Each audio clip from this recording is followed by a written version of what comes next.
જય શ્રી કૃષ્ણ. રાધે રાધે. શ્રી કૃષ્ણ ગોવિંદ હરિ મુરારે, હે નાથે નારાયણ વાસુદેવાય. મિત્રો, આજે આપણે શ્રી ભગવાન અને ભક્ત પ્રહલાદની કથામાંનો ભાગ ત્રીજો કરીશું.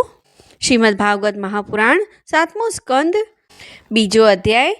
હિરણ્યાક્ષનો વધ થવાથી હિરણ્યકશ્યપુએ પોતાની માતા અને કુટુંબીઓને સમજાવવા યમરાજે કહ્યું, અહો, આશ્રય છે. આ લોકો તો મારા કરતાંય પિંડ છે.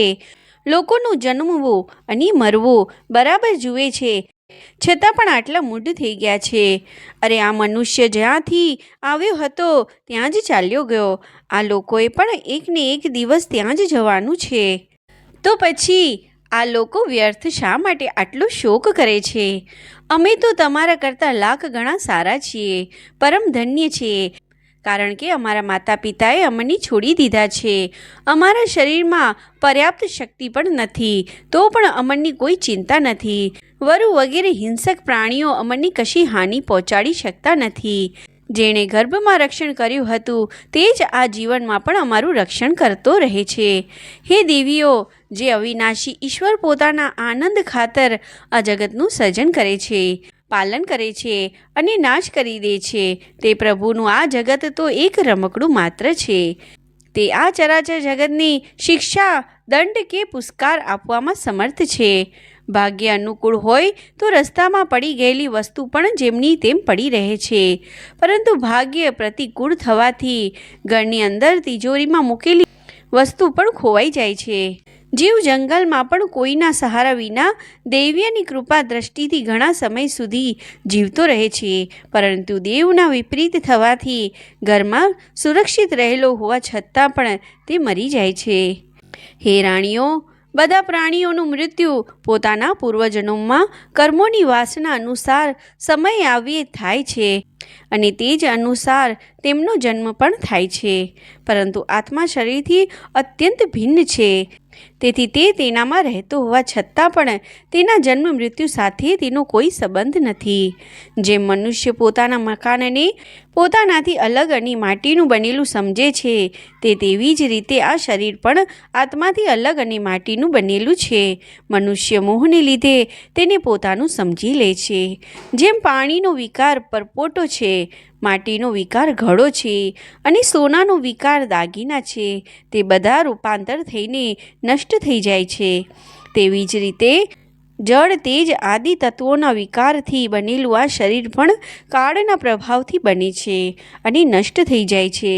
જેમ લાકડામાં રહેલો વ્યાપક અગ્નિ સ્પષ્ટપણે જ તેનાથી અલગ છે, જેમ શરીરમાં રહેવા છતાં વાયુનો તેની સાથે કોઈ સંબંધ નથી, જેમ આકાશ સર્વત્ર એક સરખું વ્યાપક રહેવા છતાં પણ કોઈ નાય ગુણ અને દોષથી લેપાતો નથી, તેવી જ રીતે સમસ્ત દેહ અને ઇન્દ્રિયોમાં રહેનારો અને તેમનો આશ્રયભૂત આત્મા પણ તેનાથી અલગ છે અને નિર્લિપ્ત છે. હે મૂર્ખાઓ, જેના માટે તમે બધા શોક કરી રહ્યા છો, તે સુયજ્ઞ નામનું શરીર તો તમારી સામે પડેલું છે. તમે તેને જ જોતા હતા. તેનામાં જે સાંભળનારો અને બોલનારો હતો તે તો ક્યાંય કોઈને દેખાતો ન હતો. તો પછી આજે પણ તે ન દેખાતો હોય તો એમાં શોક શા માટે? પ્રાણ જ બોલનારો અને સાંભળનારો હતો, તે નીકળી ગયો એવી તમારી માન્યતા મૂર્ખતા ભરેલી છે, કારણ કે સુષુપ્તિના સમય પ્રાણ તો રહે જ છે, છતાં પણ તે નથી બોલતો કે નથી સાંભળતો. શરીરમાં બધી ઇન્દ્રિયોની ચેષ્ટાના હેતભૂત જે મહાપ્રાણ છે તે પ્રધાન હોવા છતાં પણ બોલનારો કે સાંભળનારો હોતો નથી, કારણ કે તે જડ છે. શરીર અને ઇન્દ્રિયો વડે બધા પદાર્થોનો દ્રષ્ટા જે આત્મા છે તે શરીર અને પ્રાણ બંનેથી ભિન્ન છે. જો કે તે પરિચ્છિન્ન વિભક્ત નથી, વ્યાપક છે, તો પણ 5 ભૂતો, ઇન્દ્રિયો અને મનથી યુક્ત ઉચ્ચ નીચ દેવ, મનુષ્ય, પશુ, પક્ષી વગેરે શરીરોને ગ્રહણ કરે છે અને પોતાની વિવેક શક્તિથી મુક્ત પણ થઈ જાય છે. વાસ્તવમાં તે આત્મા આ બધાથી અલગ છે. જ્યાં સુધી તે 5 પ્રાણ, 5 ઇન્દ્રિયો, 5 જ્ઞાનેન્દ્રિયો, બુદ્ધિ અને મન આ 17 તત્વોથી બનેલા લિંગ શરીર સાથે સંલગ્ન રહે છે, ત્યાં સુધી કર્મથી બંધાયેલો રહે છે અને આ બંધનને કારણે જ માયાને લીધે થતા મોહ અને કલેશ બરાબર તેની પાછળ પડેલા રહે છે. પ્રકૃતિના ગુણોને તથા તેમનાથી બનેલી વસ્તુઓને સત્ય સમજવા અથવા કહેવા એ મિથ્યા દુરાગ્રહ છે. મનોરથ વેળાની કલ્પિત અને સ્વપ્ન વેળાએ દેખાતી વસ્તુઓની જેમ જ ઇન્દ્રિયો વડે જે કંઈ ગ્રહણ કરવામાં આવે છે તે બધું મિથ્યા અસત્ય છે. તેથી શરીર અને આત્માનું તત્વ જાણનારા મનુષ્યો નથી તો અનિત્ય શરીર માટે શોક કરતા કે નથી તો નિત્ય આત્મા માટે શોક કરતા. પરંતુ જ્ઞાનની દ્રઢતા નહીં હોવાને કારણે જે લોકો શોક કરતા રહે છે તેમના સ્વભાવને બદલવાનું ઘણું મુશ્કેલ છે. કોઈ જંગલમાં એક પારધી રહેતો હતો. પારધી તે કેવો જાણે વિધાતાએ પક્ષીઓના કાળના રૂપમાં જ તેને રચ્યો હતો. ક્યાંય પણ તે ઝાડ બિછાવતો બસ લલચાવીને પક્ષીઓને ફસાવી જ લેતો. એક દિવસ તેણે કુલિંગ પક્ષીના એક યુગલને ચારો ચણતા જોયું. તે પારગીએ તે પૈકી માદા પક્ષીને તો તરત જ ફસાવી દીધું. કાળવ શાંત તે કુલિંગ માદા ઝાડના ફંદામાં ફસાઈ ગઈ. નર પક્ષીને પોતાની માદાની વિપત્તિ જોઈને ભારે દુઃખ થયું. તે બિચારો તેને છોડાવી શકે એમ તો હતો નહીં. બસ સ્નેહને લીધે તે બિચારી માદા માટે વિલાપ કરવા લાગ્યો.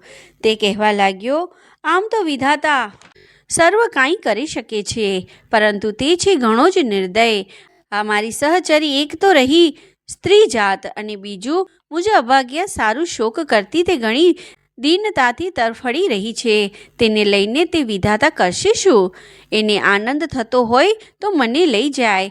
આના વિના હું પોતાનું અધૂરું વિધુરું જીવન કે જે દીનતા અને દુઃખીથી ભરેલું છે તે લઈને શું કરીશ? હજી તો મારા અભાગ્ય બચ્ચાઓને પાંખો પણ પૂરી ફૂટી નથી. પત્નીના મરી જવાથી તે માં વિહોણા બચ્ચાઓને હું કેવી રીતે પાડીશ? અરે માળામાં તેઓ પોતાની માતાની વાટ જોઈ રહ્યા હશે. આ રીતે તે કુલિંગ નર ઘણો બધો વિલાપ કરવા લાગ્યો. પોતાની સહચરીના વિયોગથી તે દુઃખાતુર થઈ રહ્યો હતો. આંસુઓને લીધે તેનું ગળું રૂંધાઈ ગયું હતું. ત્યાં સુધીમાં તો કાળની પ્રેરણાથી પાસે જ સંતાઈ રહેલા તે પારધીએ એવું બાણ માર્યું કે તે પણ ત્યાં જ મૃત્યુ પામ્યો. હે મૂર્ખ રાણીઓ, તમારી પણ આ જ દશા થવાની છે. તમને પોતાનું મૃત્યુ તો દેખાતું નથી અને એના માટે રડી રહી છો, છાતી કૂટી રહી છો. જો તમે 100 વર્ષ સુધી આ જ રીતે શોકને લીધે છાતી કૂટતી રહેશો તો પણ હવે તમે આને મેળવી શકશો નહીં. હિરણ્યકશ્યપુએ કહ્યું, તે યમરાજ રૂપે આવેલા નાના સરખા બાળની આવી જ્ઞાનપૂર્ણ વાતો સાંભળીને તે બધા જ વિસ્મય પામ્યા.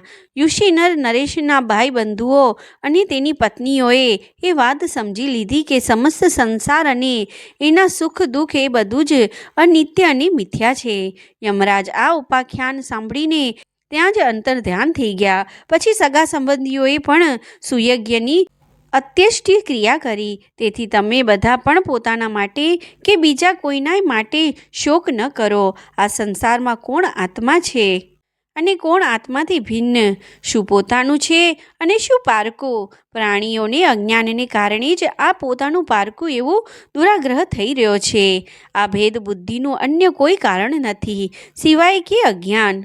નારદજી બોલ્યા, હે યુધિષ્ઠિર, પોતાની પુત્રવધૂની સાથે દ્વિતીય હિરણ્યકશ્યપુની આ વાત સાંભળીને તે જ ક્ષણે પુત્ર શોક ત્યજી દીધો અને પોતાનું ચિત્ત પરમ તત્વ સ્વરૂપ પરમાત્મામાં જોડી દીધું. ઇતિ શ્રીમદ ભગવતે મહાપુરાણે પારમહંસ્યામ સંહિતાયામ 7મા સ્કંદ અંતર્ગત દિતિના શોકનું નિવારણ નામનો બીજો અધ્યાય સમાપ્ત. જય શ્રી કૃષ્ણ. રાધે રાધે. નારાયણ નારાયણ શ્રીમન નારાયણ નારાયણ નારાયણ નારાયણ નારાયણ શ્રીમન નારાયણ નારાયણ નારાયણ. જય શ્રી કૃષ્ણ. રાધે રાધે.